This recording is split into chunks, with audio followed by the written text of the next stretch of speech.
और अब आगे चलते हैं, स्मृति ईरानी जी की बात करते हैं।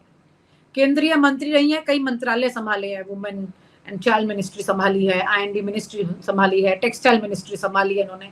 People call me unpad. I do have a degree from Yale as well, which I can bring out and show how Yale celebrated my leadership capacity.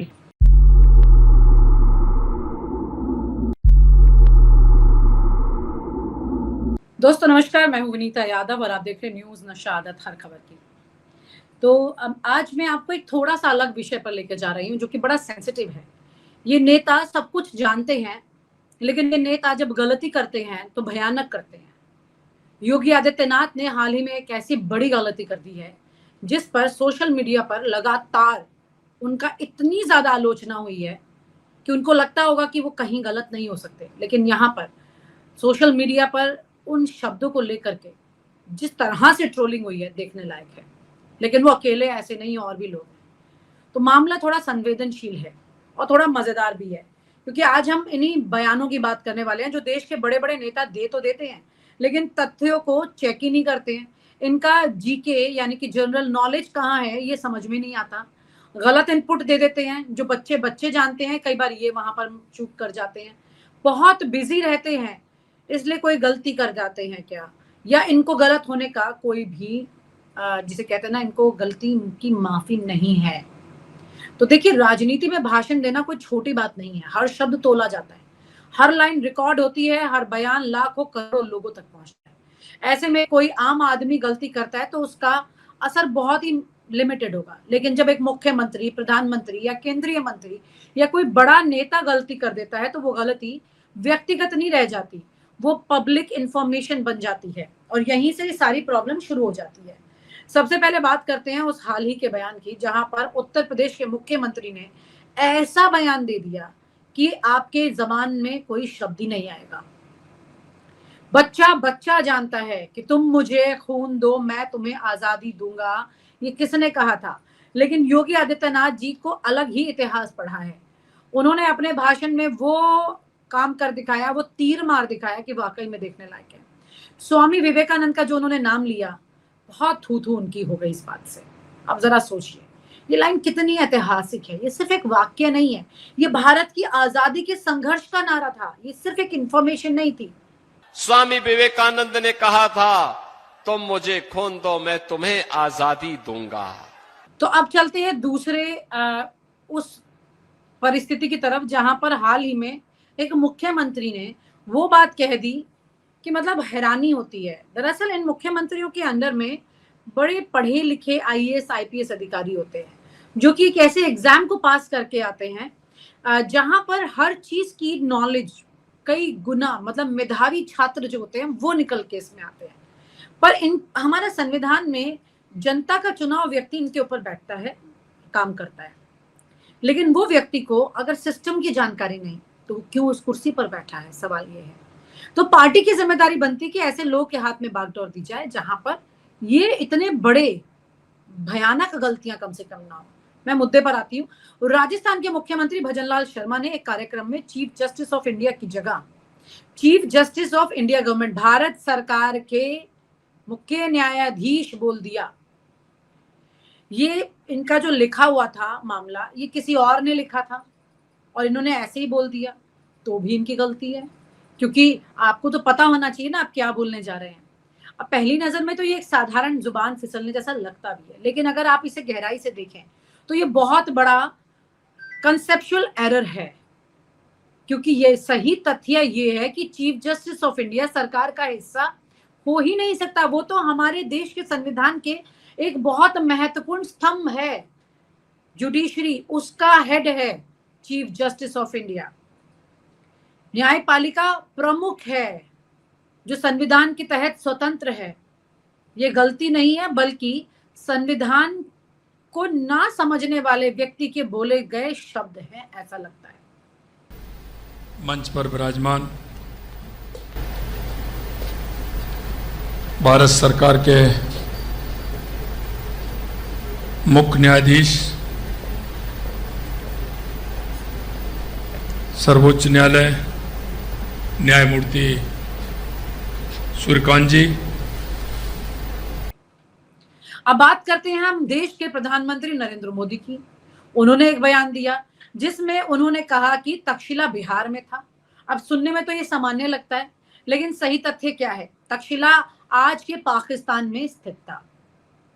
ये प्राचीन भारत का एक प्रमुख शिक्षा केंद्र था जो गांधार क्षेत्र में आता था।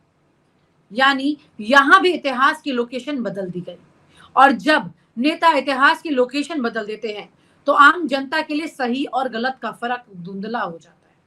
अगर हम ज्ञान युग को याद करें तो नालंदा और तक्षशिला का स्मरण होता है।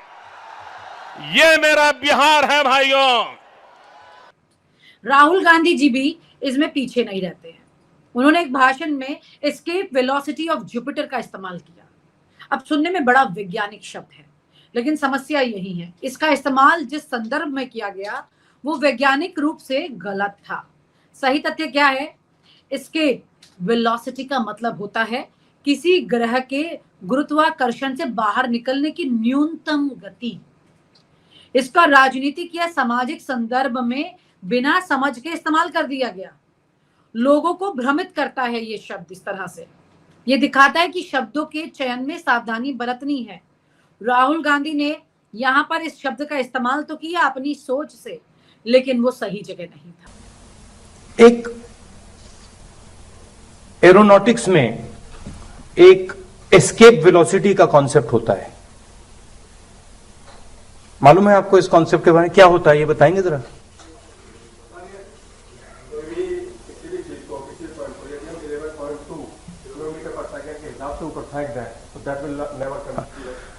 बिल्कुल, एस्केप वेलोसिटी मतलब अगर आपने धरती से स्पेस में जाना है, अगर आप हमारी धरती पे हैं तो 11.2 किलोमीटर पर सेकंड आपकी वेलोसिटी होनी पड़ेगी। अगर उससे कम होगी तो आप कितना भी करेंगे आप स्पेस में नहीं जा सकते, और उससे ज्यादा हो गई तो आप निकल जाएंगे। तो जुपिटर की एस्केप वेलोसिटी क्या होती है? आपने कहा 11.2 अर्थ की होती है, जुपिटर की क्या होती है?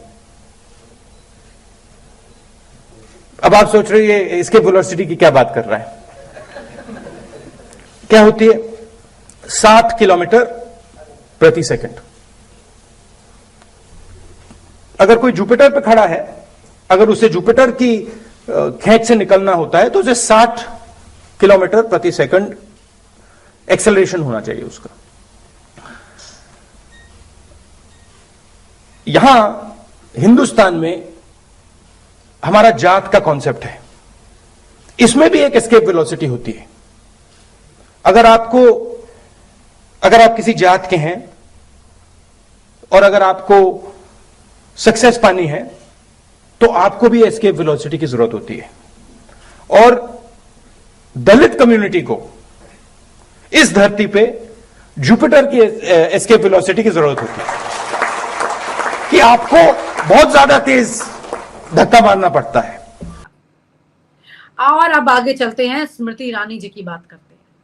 केंद्रीय मंत्री रही हैं, कई मंत्रालय संभाले हैं, वुमेन एंड चाइल्ड मिनिस्ट्री संभाली है, आईएनडी मिनिस्ट्री संभाली है, टेक्सटाइल मिनिस्ट्री संभाली है इन्होंने।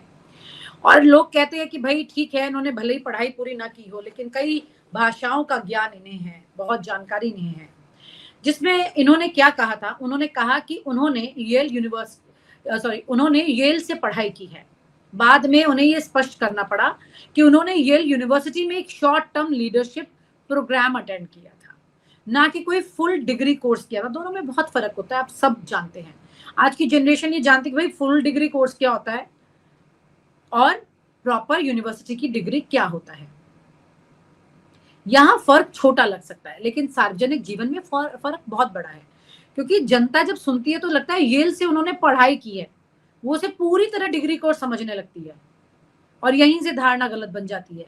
आप जब जाते हैं, एक प्रॉपर एडमिशन लेते हैं यूनिवर्सिटी में, डिग्री कोर्स जब करते हैं तो एक अलग तरह की चीज है, ठीक है। जैसे मान लीजिए दिल्ली यूनिवर्सिटी में ही सही, आपने दिल्ली यूनिवर्सिटी से ओपन लर्निंग की स्टडी की हो और दिल्ली यूनिवर्सिटी की किसी कॉलेज से आपने प्रॉपर कोर्स किया है, अपनी पूरा यूनिवर्सिटी के 3 साल की पढ़ाई की है, दोनों में बहुत फर्क है। आप कह देंगे मैं दिल्ली यूनिवर्सिटी से पढ़ा हूँ, लेकिन आपने ओपन लर्निंग से काम किया है दिल्ली यूनिवर्सिटी में। लेकिन आपने कॉलेज में आपको एडमिशन नहीं मिला था। आपने आधी बात बताई, मतलब अश्वत्थामा मारा गया इस तरह से, तो अश्वत्थामा मारा गया वाली कहानी आज तक चल रही है। People call me unpad. I do have a degree from Yale as well, which I can bring out and show how Yale celebrated my leadership capacity. अब एक और उदाहरण आपको बताती हूँ। कांग्रेस के वरिष्ठ नेता दिग्विजय सिंह ने 26/11 जो मुंबई हमले हुए थे उसको लेकर ऐसा बयान दिया था जिसमें आधिकारिक जांच और तथ्यों से अलग बातें कही गई। सही तथ्य क्या है? 2008 मुंबई अटैक एक सुनियोजित आतंकवादी हमला था जिसकी जांच में स्पष्ट रूप से पाकिस्तान आधारित आतंकियों की भूमिका सामने आई थी। वह संवेदनशील मामले में गलत या अपुष्ट जानकारी देना मतलब बहुत बड़ा बवाल कर देता है, जनता के विश्वास को कमजोर कर देता है। अब आप इन सभी उदाहरणों को जोड़कर देखिए, एक पैटर्न सामने आता है। कोई इतिहास गलत बोल रहा है, कोई विज्ञान, कोई संविधान, कोई शिक्षा और कोई सुरक्षा। इन सब के से जुड़े तथ्यों से में आप गड़बड़ करके और लोगों के सामने पेश कर देते हैं। यानी समस्या किसी एक पार्टी या एक व्यक्ति की नहीं होती है, ये एक बहुत बड़ी समस्या है। पार्टी और व्यक्ति मतलब तमाम सिस्टम से ऊपर, जहां तैयारी से ज्यादा आत्मविश्वास काम कर रहा है। अब सवाल ये उठता है कि क्या ये सब सिर्फ एक मजाक का मुद्दा होना चाहिए या फिर हम इसे मीम्स और वायरल क्लिप्स तक लेकर के जाएं, या ये मामला एक गंभीर मामला है और स्कूलों तक ये मामला जाता है, सोशल मीडिया तक जाता है। बच्चों को जो लाखों रुपए की फीस दे करके लोग अपने बच्चों को पढ़ा रहे हैं और उसके बाद ये इतनी बड़े पदों पे बैठे हुए लोगों को गलत जानकारी देते हुए देखते हैं बच्चे, तो वो किस तरह से अपनी स्टडीज को लेंगे। यही कारण है कि लोकतंत्र में सिर्फ नेता ही नहीं बल्कि मीडिया और जनता भी जिम्मेदारी होती है कि मीडिया की जिम्मेदारी है कि वो फैक्ट चेक करे, सिर्फ बयान नहीं दिखाए, उसका विश्लेषण भी करे। और जनता की जिम्मेदारी है कि वो सवाल पूछे, सिर्फ ताली ना बजाए, सोचे, समझे और गलत और सही के फर्क को बताए। आज के दौर में सबसे बड़ी ताकत क्या है? ना सत्ता, ना पैसा, बल्कि जानकारी है। और अगर जानकारी गलत हो जाए तो फिर फैसले भी गलत होंगे, सोच भी गलत होगी। तो आपको समझने की जरूरत है कि अगली बार कोई नेता कभी मंच से कुछ गलत बोलता है तो उसे वहीं पर करेक्ट करें। जबान फिसलना अलग होता है और जानकारी नहीं होना बिल्कुल अलग। और आप हमसे जुड़े रहने के लिए सब्सक्राइब करें YouTube पर, फॉलो करें Twitter पर और लाइक करें Facebook पर। और ज्यादा जानकारी के लिए आपको टाइप करना होगा सिर्फ न्यूज़ नशा।